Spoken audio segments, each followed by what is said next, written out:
Presentation that I'm going to do today, I thought yesterday was a hard-working day. So this morning is going to be, I'll call it a little bit less hard-working.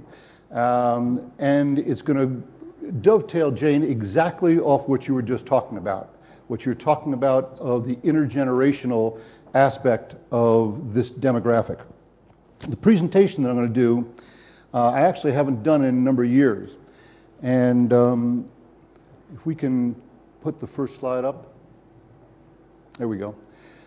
This presentation, or a good part of the presentation, actually was started at Procter & Gamble Company, large consumer manufacturer.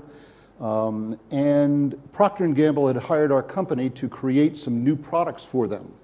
It was quite an honor. They called us to create new products for Procter & Gamble, focused on the 50-plus market.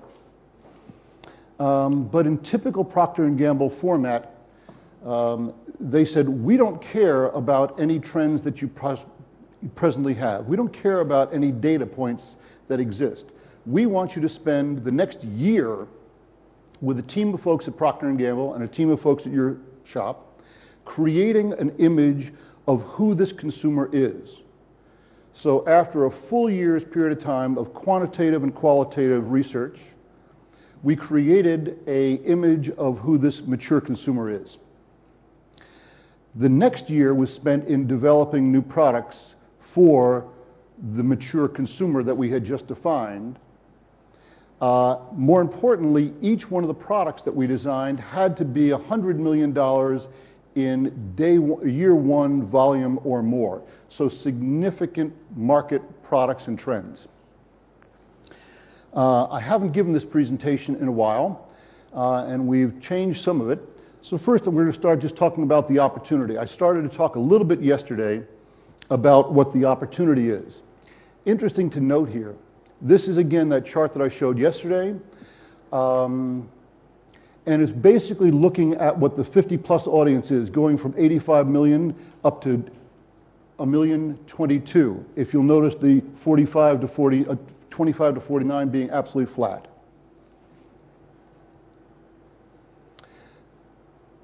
Within this 50-plus audience, where's the greatest age increasing? You can see it's in the 65-plus, going from 36 million all the way up to 63 million in a period of 30 years. Significant opportunities. We've talked about life expectancy. I don't have to spend any more time on that, I don't think. And the interesting part, I think, is that the question isn't really life expectancy, it's how many years you have after a certain point in time. That certain point in time, we kind of benchmark at 65. So how many years life expectancy do you have once you reach the age 65? And you can see that the trend, once you get to that point of 65 years of age, so you're not going to be dying of any cardiac issue prior to that, as an example. Once you get to that 65, then you've got another 20 plus years, male, female, a little bit higher, as you see.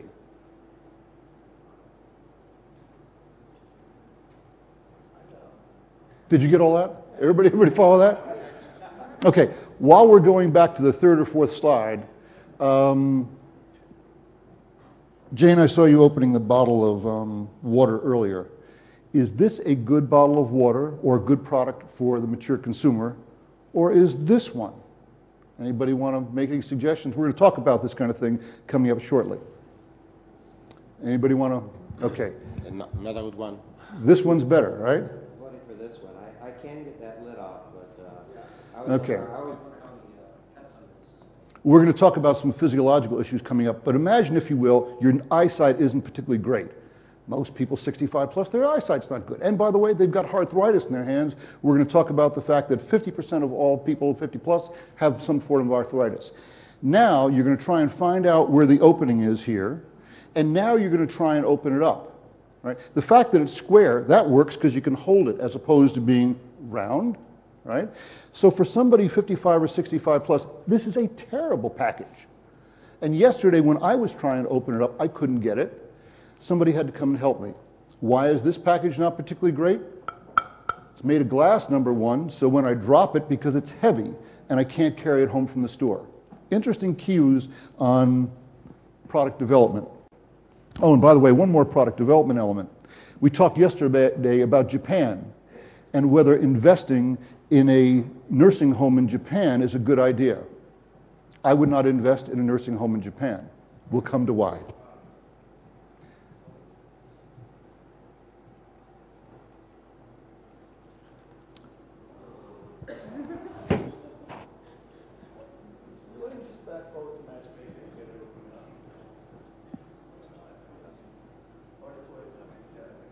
I like the toilet seat.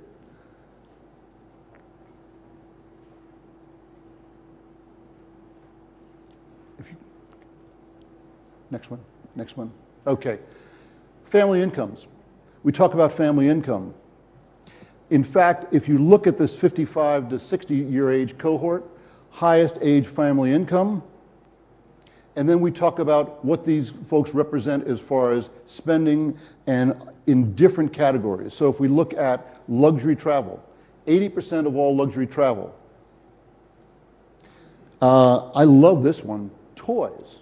Imagine a toy manufacturer focusing somebody with gray hair. Toys are purchased, 25% of all toys are purchased by the 55 plus audience. OTC, prescription drug, we know it clearly, we'll come up with more data in a second. 30% more home renovations in the 50 plus market, and new trucks and cars. We talked about Porsche yesterday and briefly mentioned Porsche. Anybody take an idea of the average age of a sleek, sporty Porsche? I think it's somewhere around 55 years of age.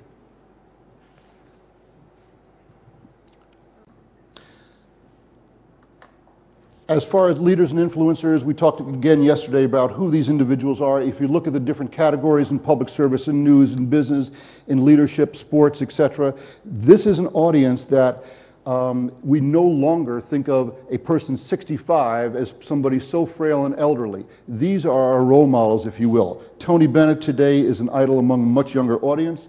Two of my favorite of all times are ex-President George Bush, who at 83 years of age jumped out of an airplane for the second time, and Jack LaLanne, who really developed the entire craze of sport, of physical fitness. He was in Newsweek 2 weeks ago, and he turned 93 years of age. His great line was, I love this, he said, "I have sex almost every day, almost Monday, almost Tuesday, almost Wednesday, almost Thursday." So this is a large growing population. They have, on average, 30 years life expectancy beyond. They have money to spend. They're an influential audience. What we want to do also is talk about some of the very broad myths and realities. Mature consumers are brand loyal. So if they've been purchasing Cheerios, if they've been purchasing a Buick, if they've been purchasing, they're going to continue to purchase that product because they're stuck, right? Not at all the case. In fact, they are no more brand loyal. They are willing to switch, but they need to see value and they need to see quality. Older consumers can't afford my brand. We clearly know that's not the case. They can afford to buy what they specifically choose. And Jane, I understand this is not all Americans, and we're focusing here on Americans, but this is the general audience. Targeting a younger consumer provides more potential growth. The idea being that, gee, if I target my product towards a 55 plus, then the younger audience won't buy it. Is that in fact the case? No, it's not. And as I talked about yesterday, there's a 40% growth increase in your product development if you simply focus on a 50 plus marketplace because of the growth in the marketplace. The 50 plus market is an important demographic. The answer is it's really not an important demographic target. Because it is so wildly diverse, it is multiple targets, and that's what we're going to talk about today. So, when we talk about developing products and services, we'll need to create new products and services structures that meet the demands of this growing marketplace, understanding the needs and interests. And I think the operative part of this is needs and interest. Desires of this new consumer is critical to creating new products and services. So what we're going to do is look at who this audience is for a second. We're going to look at it by their life stage, their life experiences, their lifestyles, and the physiological considerations, some we just started to talk about a little bit. In the life stage, kind of defining where these individuals are. And if we go around the room, anybody that happens to be 50, 55 plus, you can identify where you are in this kind of life stage area. As of about 3 months ago, my wife, we became empty nesters. Our life changed radically. We talked about the idea of active retirees. We talked about the idea of second careers. We were just talking about grandchildren. When you have grandchildren, you're in a life stage that you're focusing more on your grandchildren than if they weren't. Caregiving and assisted living. The sandwich generation idea, we're going to come up and talk about that in a second. These are life stage issues. But it's not all linear, if you will. There are significant factors here. One being what we call a boomerang effect. Young singles returning home, aging parents moving in, second families, older couples divorcing, remarrying and starting again. All these are triggers, if you will, on not only developing products, but also identifying means for a consumer to purchase your product as well. Serial careers, people retiring from one career, starting another, delayed retirement, coupling. And again, I like kitchen research. My kitchen research is to look at anybody in the room and say, do you have a parent? Have they gone through these experiences? Are you 50? Have you gone through these experiences? My mother was coupling.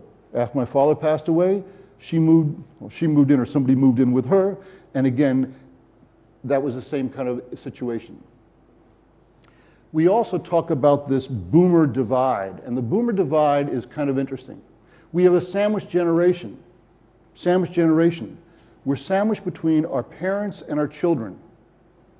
And I don't know anybody else in this room, but in a sandwich generation, you're usually paying for your kids' tuition, you're paying for your mortgage, and you may be supporting your parents either financially or emotionally, so you're kind of sandwiched. Oh, and by the way, at that point, you have a negative income. Empty nesters, these are people that are time, self-indulgent, and active caregivers. They have time of stress and concern. Talk about the experiences. What have they experienced in their lifetime? And this one's kind of interesting. Here we now, for the first time, are getting into the area of this baby boom. We've heard it, we've talked about it, who they are, what their timing is, if you will.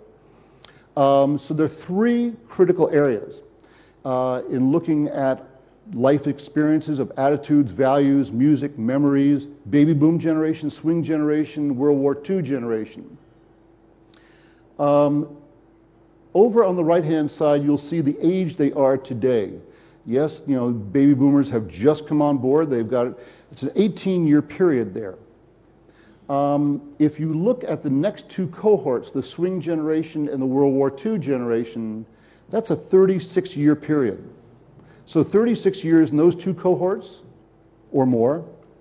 And if you look at the number of people, 76 million individuals in this baby boom generation. And when we talk about Medicare, we talk about, what, 43 million people, Jane? So that's your number right there. That's that 43. It's actually 45 because we're starting a little bit earlier at 62. That's that 43 million people that we're talking about as far as the Medicare population is concerned. But look at the size, if you will, of what's coming on. I'm sorry, I want to go back one other point here. This cohort analysis is very interesting. You can spend a lot of time talking about this cohort analysis. If you think about the World War II generation and think about the headset and the kind of music and cues that they have during that period of time and what they experienced, they're probably a little more thrifty.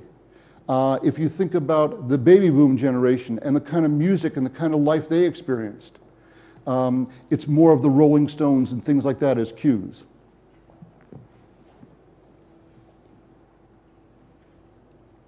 Lifestyles. We talk about hobbies and travel and etc.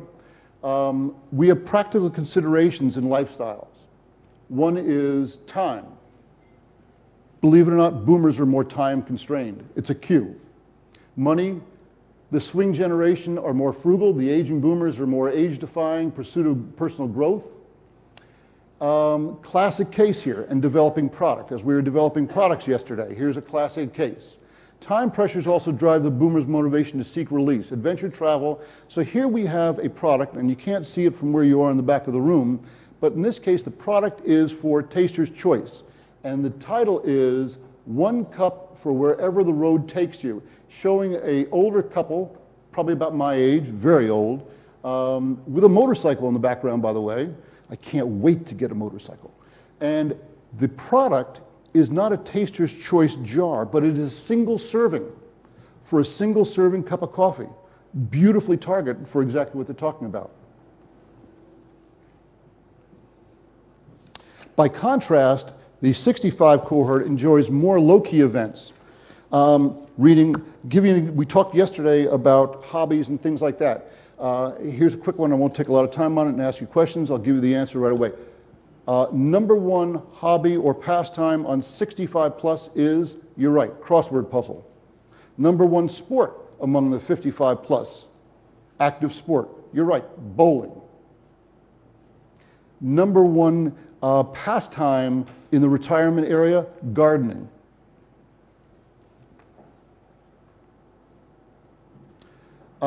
Adventure travel, reported in the case of Outward Bound, they report a 50% increase in programs that are active and elder hostel. Anybody know what folks know what elder hostel is? Elder hostel is education, if you will, universities, mini universities located all around the world for 55 plus.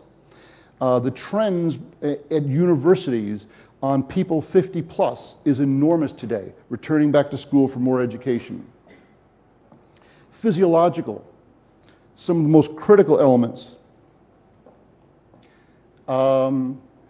Moving from 50 to 64, 65 plus, and 75 plus.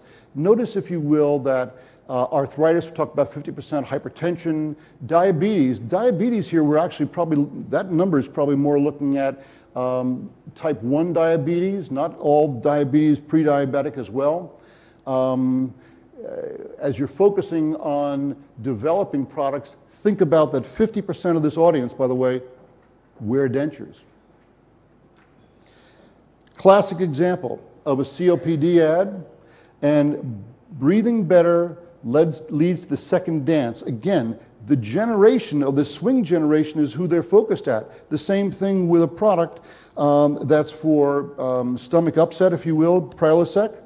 And they're talking about another night out, and they're talking about what they can be doing. It's boomers and aging. This may be somewhat controversial, but if boomers have reflected middle age, they're defining growing old. They're thinking young, they're living young, they're looking young. And in this case, we're talking about Goldie Hawn. Anybody want to take an idea how old Goldie Hawn is? Or her younger daughter? I think it looks very much like her sister. Redefining 50, desperate to stay young boomers account for majority of the wellness, and 85% of the boomers much harder feeling young and good appearance. These are some products, again, that are focused on this boom generation.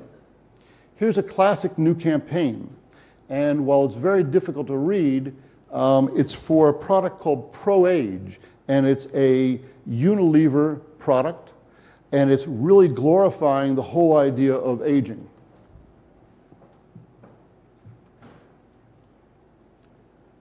We talked a little bit about technology. In the area of technology, very interesting, one of the earlier slides talked about how the senior population, 65 plus, deals with technology on experimenting. Well, the boomer generation that's coming in, it really defines who they are. They feel it's their birthright. So forging a connection, and I've got about 4 more minutes here, so we'll go through that quickly if you don't mind. Retirement is no question the most defining moment. We talked some yesterday. It's a freedom of productivity, a loss of relationships, and an absence of goals and accountability. Your whole life changes. Here are some classic examples, and we talked yesterday about in Japan. This is for a retirement advisor. Create a retirement that lasts a lifetime. saying that your lifetime isn't over since you're retired, but we can create a lifetime for you in your retirement. And this particular one is for a new cell phone. These new cell phones are big. They have, not so big they can't fit in your palm, but they have large digits. It's a perfect product development. It's very simple to use. They are very, very big market today, and it says wireless but easy and also busy.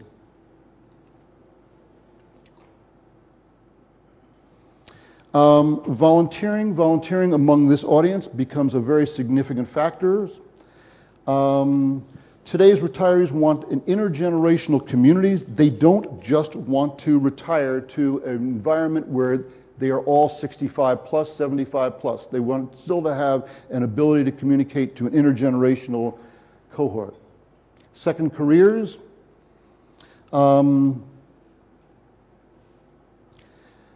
As the aging process continues on, the idea of confronting mortality becomes a more and more real preoccupation with what's next in life, desire to live a meaningful life, and desire of what's been done, what you've achieved. Spirituality also is another key, if you will, in this marketplace. So I'm going to spend 2 seconds here and give you 2 examples of building products. I stayed away from the pharmaceutical one, which I went through quickly.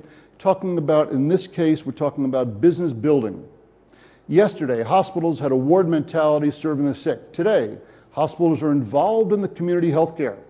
They're highly competitive. They require business expertise, and there's multiple choices in every single city or every environment for which hospital you're going to go to. And so what's the solution to that, looking at the mature marketplace? They have created something called medical fitness centers. And in the United States, 2/3 of all hospitals today have a medical fitness center connected to it or contiguous to it. And why? Why? Because when you had a cardiac issue, when you had a knee reconstruction, they sent you to a therapy place away from the hospital. And all of a sudden they realized they were losing revenue. And if they kept it right there, they were keeping the revenue, but they're also creating a connectedness with the community. So it's supervised, it's a holistic approach, it's an opportunity. These, by the way, are high-end gyms, I should tell you. They're like 100,000 square foot, 35 elliptical machines, 35 aerobic machines.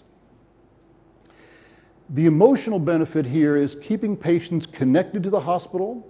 It offers a social connectedness, and you can create a relationship or bond between the family and the hospital so that when people get sick, they automatically have a bond. So then if I take it to the next step, and we take it to the banking industry, and I'm being a little presumptuous here, and we're finished. Yesterday, banks primarily local relationships, a place to deposit, withdraw, and borrow with your local banker, if you will, in a local facility. Today, automation, technology, competition, ATMs have resulted in fragmented services with limited loyalty and personal connectedness. So where can you take this to? The idea of creating a retiree club. These have been very successful. Here's the idea of a retiree club, where there's a physical place at the bank where the retiree can go to. They can have complete office capabilities there and services. They can have information. It's designed to provide the retiree the same kind of social connectedness that he or she may have had when they are in the office with other people as well. Ability to access, have the ability to access expanded banking services, opportunity to extend personal involvement and investment. The emotional benefits are greater access to a trusted institution. Social connectedness, ability to consolidate financial issues, opportunity to learn, travel, and be involved. When I say travel, these bank clubs actually do group travel right from the bank club, so that all the people in the bank club will have the ability to take a trip wherever they may want to go to in group travel. Among the senior population, group travel in the United States is a huge industry. As we age, we change.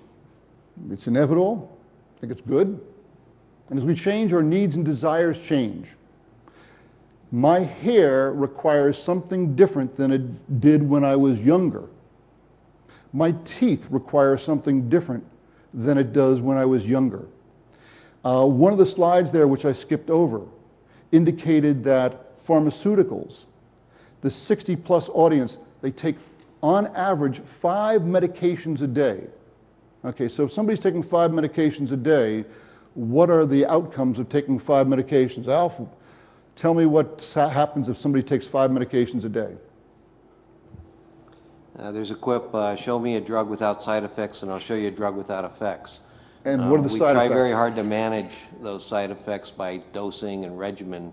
By the time you're up taking a handful of drugs, you're going to start living in side effect land. And, you know, that's, even with drugs that are safe, that's going to be dry mouth, insomnia, diarrhea.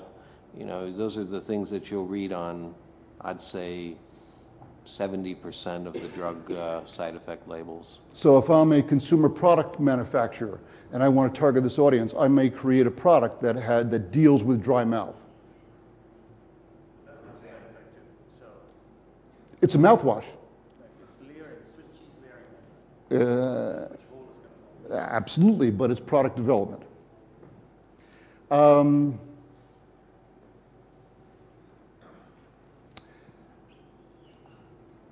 I can go on product development. One of the things that Alf just mentioned was on the pill side. Imagine if you can't see well, right? Imagine if you have dexterity problems, opening a pill bottle, figuring out which one's the yellow pill, right? And making sure that you take it when you can't remember necessarily when you're supposed to take it and you're confused. So we don't make it necessarily easy for this population. When I started out talking about different products and services, if I'm going to develop a bike, what do I have to develop the bike? I have to develop a bike that has wider tires. Oh, by the way, that has a big cushy seat as opposed to something that I was riding when I was 25 years of age, and that has mobility as well. Can you go on? Done? Done. Thank you very much.